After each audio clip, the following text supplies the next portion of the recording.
face it, we started out with absolutely knowing nothing about actual boat racing. We'd seen a lot of it, so on. But what was involved in the first several years, there's no doubt about it, was a learning experience.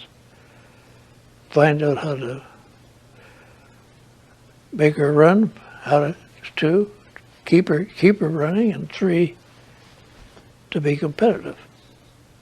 So we got through, I'd say with the Super Test 2, we got to be able to keep her running well, and with 3, to really do the winning.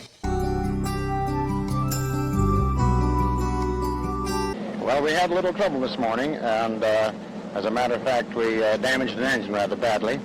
But it's been taken out, a new one has been prepared, and it's just been loaded in the motor a few minutes ago. So we expect to be running later this afternoon and be on the job tomorrow for the Harmsford. Well, Jim, part of the father and son team here with Mr. Super Test II.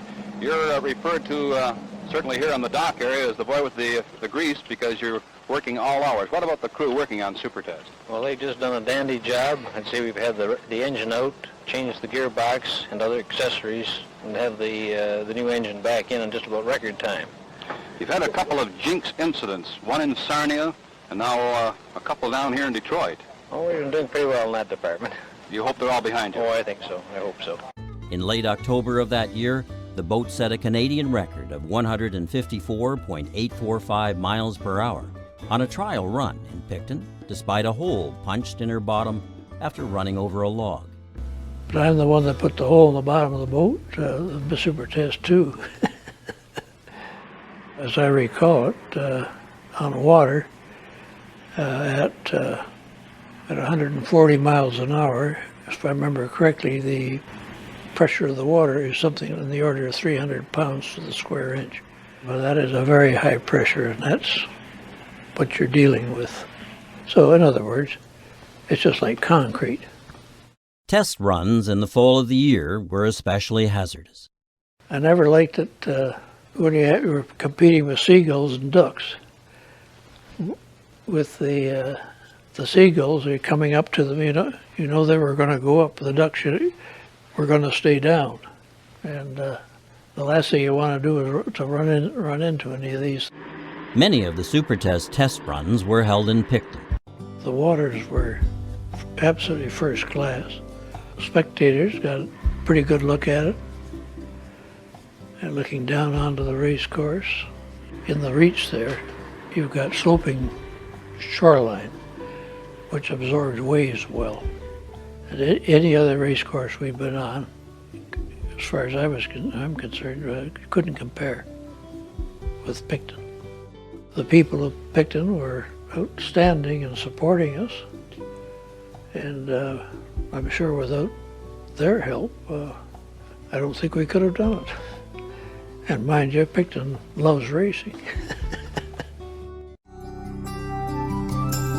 Nitrogen 2 leading. In second place, Miss Super Test.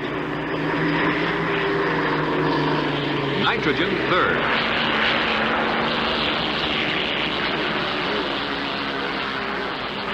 And there they go into the south turn of the second lap. Nitrogen 2. Miss Super Test. Nitrogen. One time clock is broken down and we have no time on the leader, Nitrogen 2, but it looks as if Miss Super Test may be setting a new lap record as she races to catch Nitrogen 2. Now on the backstretch, Hayward shoves the throttle to the floor. In the backstretch, flying her rooster tail behind her, Miss Super Test is headed for victory.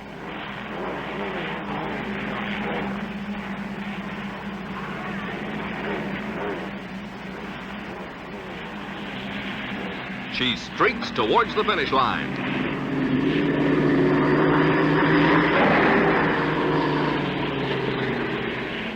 The race is over.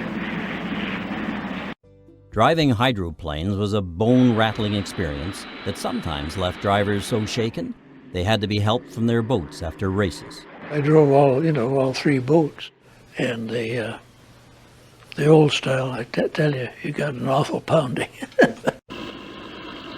And here's Miss Supertest coming in now from a final test run with Jim Thompson himself at the wheel.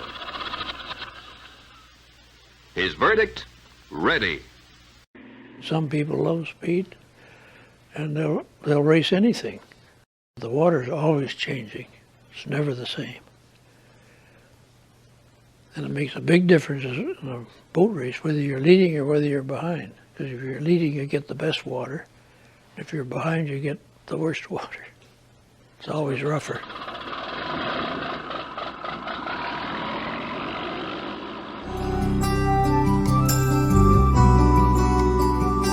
Circumstance at the time that indicate that was the thing to do. But we'd had set out to do a certain thing, and we'd completed it. And I don't know, we go this way once, in my opinion. And it's very hard to come back and, do something again.